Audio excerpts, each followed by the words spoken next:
Je pense que Kadhafi a signé son arrêt de mort lorsqu'il a décidé de créer une monnaie commune à l'Union africaine.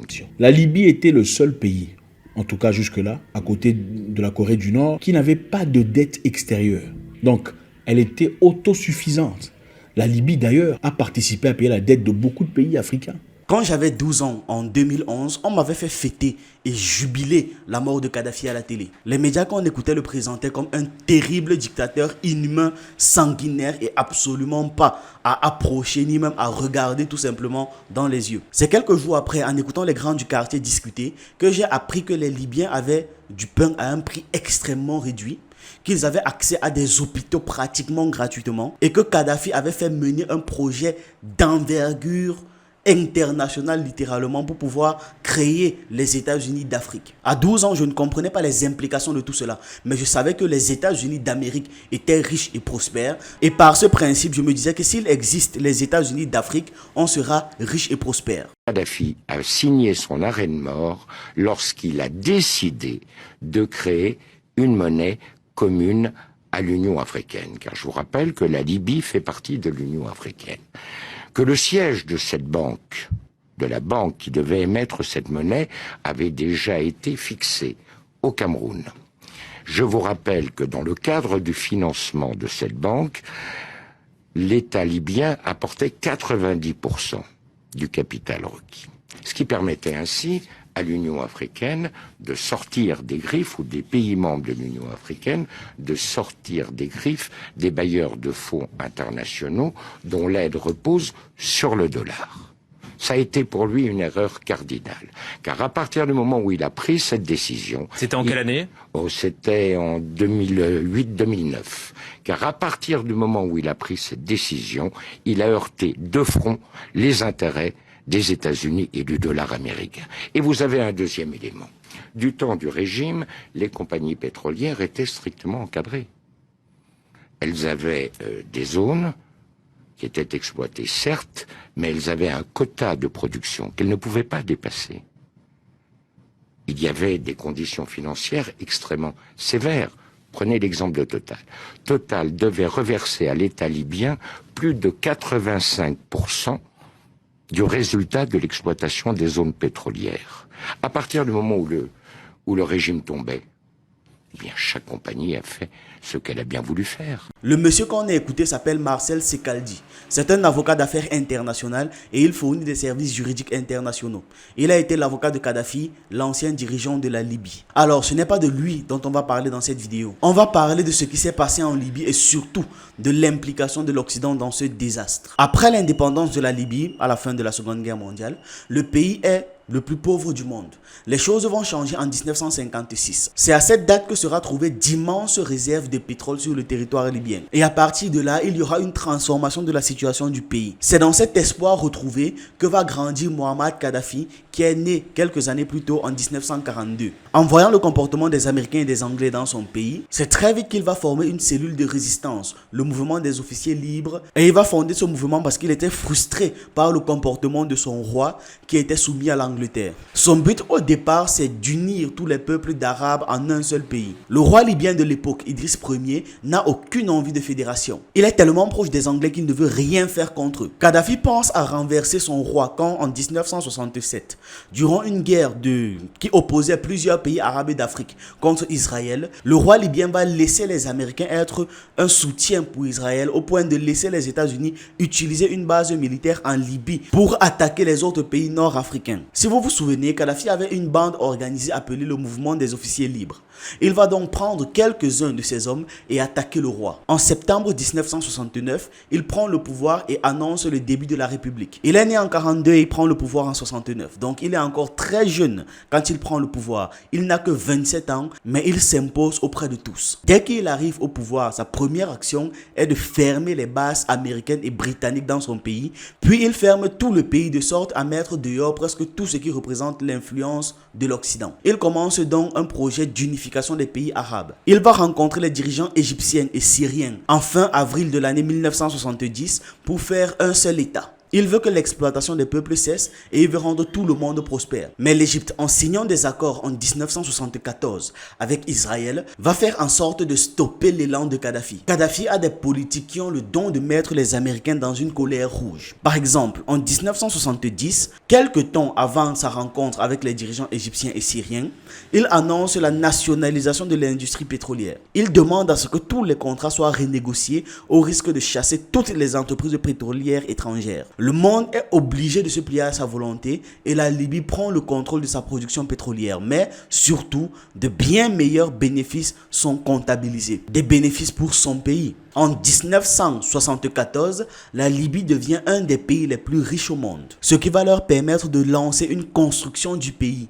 L'idée étant de moderniser tout le pays et de faire en sorte que la population soit la plus à l'aise possible. L'éducation devient gratuite. La nourriture de tout le monde est grandement subventionnée. N'oubliez pas qu'à cette époque, la population libyenne est à peine de 2 millions d'individus. Il y a suffisamment d'argent pour pouvoir construire des dizaines de milliers de maisons, des hôpitaux, des orphelinats et même dans les coins les plus reculés du pays, il assure un certain nombre d'infrastructures essentielles à la prospérité des populations. D'ailleurs, il crée ce que l'histoire va appeler le kadhafisme. C'est une pensée politique centrée autour des communautés de population. Il cherche aussi à avoir l'arme nucléaire et il va pour ça s'allier à la Russie. Et ce qui l'a poussé à s'allier à la Russie, c'est parce que ceux-ci ne sont pas capitalistes. Cette alliance avec la Russie va mettre les nerfs des États-Unis à vif. Et c'est comme ça qu'ils vont commencer à le considérer comme un danger à la souveraineté américaine. Dites-vous qu'en 1980, le produit intérieur brut par habitant en Libye dépassait celui des États-Unis. Regardez à l'image. 13 450 $ par habitant en 1980. C'était l'âge d'or de la Libye. Ce gars a fait des trucs incroyables pour son pays. Par exemple, il a pu alimenter en eau des grandes villes en créant un gigantesque système d'irrigation qui pompe l'eau directement de la mer et ramène ça dans le pays. On a fait un programme d'irrigation spécialisé pour les Libyens. Et avec ça, il a créé des terres fertiles où le peuple libyen pouvait cultiver des légumes et des fleurs et des fruits organiques. Bio, des produits bio pour la bonne santé. Et pas seulement la bonne santé, mais aussi l'accomplissement personnel de chaque individu. Vous savez, l'être humain a besoin de certains éléments pour être heureux. Il a besoin de se sentir utile à la société. Son objectif, c'était qu'un maximum de personnes aient accès à l'eau potable sans avoir à trop marcher ni se déplacer. L'eau, c'est la santé. Plus une civilisation a accès à l'eau, moins elle a de maladies. À travers ce programme, ce grand programme d'irrigation, il a permis à ce que les Libyens puissent cultiver des terres qui étaient arides à l'époque, mais maintenant cultivables, avec un programme bio pour la bonne santé. C'était donc fait pas pour faire de l'argent, mais pour créer une population épanouie. Contrairement à ailleurs, où on dit que l'eau n'est pas un droit légitime de l'humain. Il a fallu 40 ans de travail pour conclure ce grand projet d'irrigation. 40 ans de travail dur, acharné, pour permettre à chaque Libyen d'avoir de l'eau potable. Et chaque fermier de travailler aisément dans des conditions appropriées. Seulement pour que les États-Unis viennent et bombardent ce projet. Chaque femme libyenne qui donnait naissance à un enfant recevait 5 000 $ venant du gouvernement. Gratos. Félicitations madame, c'est un beau bébé. Voilà 5 000 $. Bref, la Libye était le seul pays au monde, je crois parmi les seuls pays au monde, à avoir 100% de droits de leur banque. Donc la banque était nationalisée. La banque appartenait à la Libye. C'est-à-dire, chaque Libyen désirant un prêt, de l'argent pour faire quelque chose, on lui accordait ce prêt pour 0% d'intérêt. L'Amérique va donc activement mener une offensive contre Kadhafi et demander à la CIA de financer, d'entraîner et d'armer des mercenaires pour éliminer Kadhafi. Ce sera la première tentative d'assassinat contre lui en mai 1984. Cette opération n'a pas réussi. C'était un échec des Américains. La plupart des mercenaires se sont fait arrêter et on parle de plus de 2000 personnes. Une véritable armée qu'on avait envoyée contre lui. Les États-Unis vont tenter un autre coup, celui du 16 avril 1996, où l'armée américaine bombarde le quartier général de Kadhafi dans le but de l'éliminer, ce qui blesse gravement ses deux fils et tue sa fille. À partir de là, les choses vont devenir plus difficiles. La chute du marché du pétrole va grandement réduire l'argent du pays et les revenus par habitant. Quelques mois avant, la Libye était en marche pour se fédérer au Maroc. Le projet allait très bien, se portait très bien, mais en 1987, il tombe à l'eau. Tous les pays arabes d'Afrique passent des accords avec l'Occident et c'est ainsi que la Libye se trouve isolée. Ils ont toujours la Russie comme allié, mais le mur de Berlin vient de tomber. La guerre froide se termine sur l'échec de la Russie et le pays doit se concentrer sur ses problèmes internes. La même année, en 1997, un général libyen capturé par les USA va accepter de travailler pour la CIA et grâce à son aide, une invasion de la Libye est planifiée en 1990. Mais une fois de plus, l'opération échoue complètement. Kadhafi perd espoir à une union des pays arabes. Il se met donc à développer un programme nucléaire et se tourne vers l'Afrique noire pour chercher du renfort et la puissance nécessaire. Il se prend au combat pour l'Afrique subsaharienne et en 1999, il organise un sommet avec 45 dirigeants africains pour créer l'Union africaine. Mais le but ultime est de créer les États-Unis d'Afrique. Après les événements de fin 2001 aux États-Unis, l'Amérique déclenche une véritable guerre dans le monde arabe de sorte à éliminer toute menace potentielle à leur prospérité. La Libye se prépare donc au pire et annule son programme nucléaire pour ne pas que les Américains donnent ça comme raison pour envahir le pays. Ils acceptent aussi que le pétrole libyen soit exploité par l'Occident, ce qui le remet dans leur bonne grâce. Les agences de renseignement américaines et anglaises se mettent même à collaborer avec Kadhafi. D'ailleurs, ils financent en grande partie la campagne présidentielle de Sarkozy. Première question, est-ce que le fils de Mouammar Kadhafi va parler dans cette affaire et est-ce qu'il a des preuves du financement de la campagne de Nicolas Sarkozy? Peu me chaud, ce financement. Financement ou pas, peu m'importe. Je vous rappelle d'ailleurs que la campagne d'Obama, la première campagne présidentielle de Barack Obama, a fait l'objet d'un financement de sociétés américaines dans lesquelles l'État libyen avait des intérêts. Parce qu'aux États-Unis, les sociétés peuvent participer au financement de la campagne présidentielle. Je dis peu me chaud, pourquoi? Parce que c'est l'arbre qui dissimule la forêt.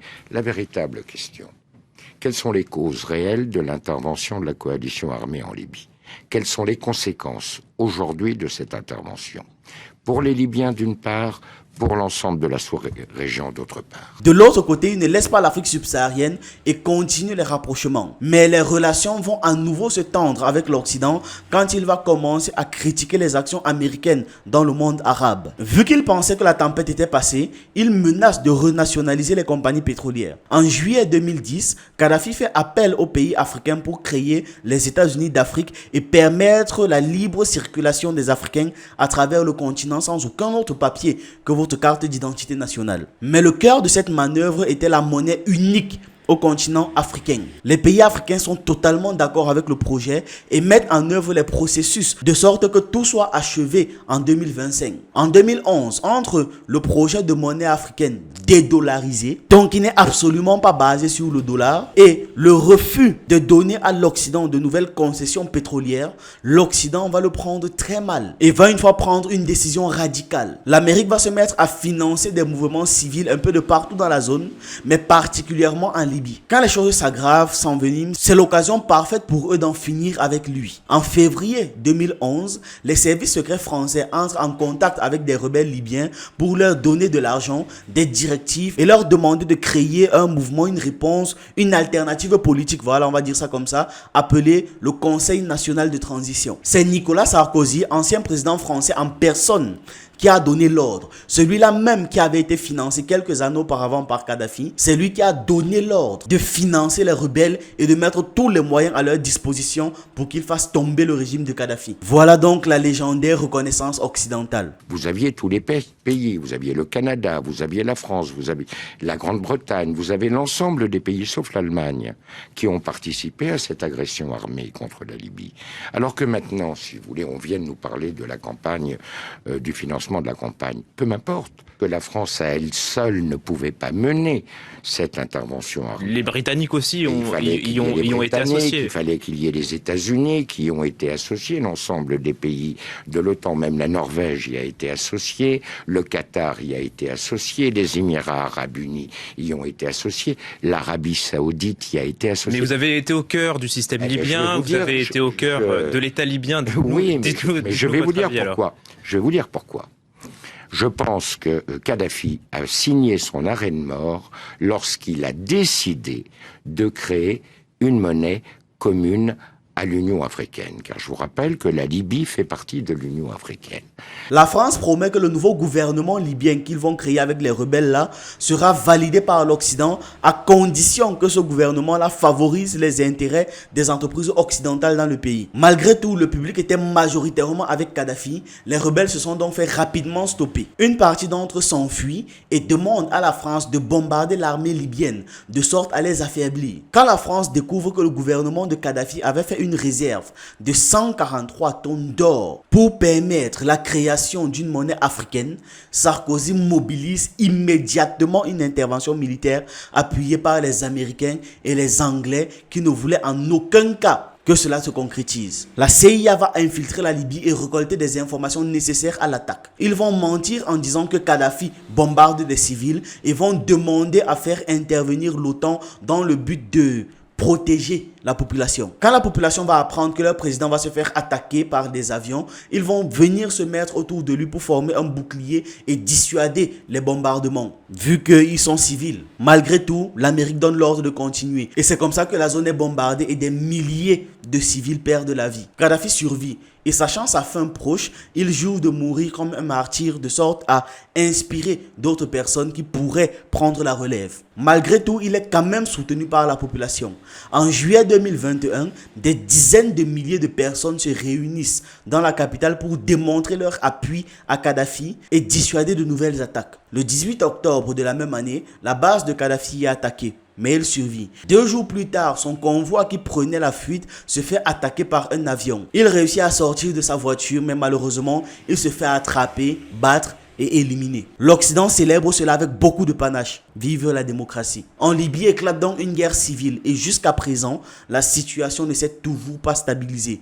Au malheur de millions d'innocents et au bonheur de l'Occident. Voilà donc ce qui s'est passé et voilà ce que l'on m'a fait jubiler quand j'étais plus jeune. Aujourd'hui, j'ai grandi et je comprends beaucoup mieux les choses et je comprends surtout les choses comme elles sont. Ce que l'on couvre, c'est en réalité tout ce qui a constitué les relations entre la Libye et les États occidentaux dans un certain nombre de domaines, sur le plan économique, sur le plan financier, surtout également sur le plan des renseignements. Maintenant, j'ai une question à vous poser. À votre avis, où est passé l'or ? Vous voyez, l'or qui devait être utilisé pour créer la monnaie africaine. 153 tonnes d'or. Où est passé cet or ?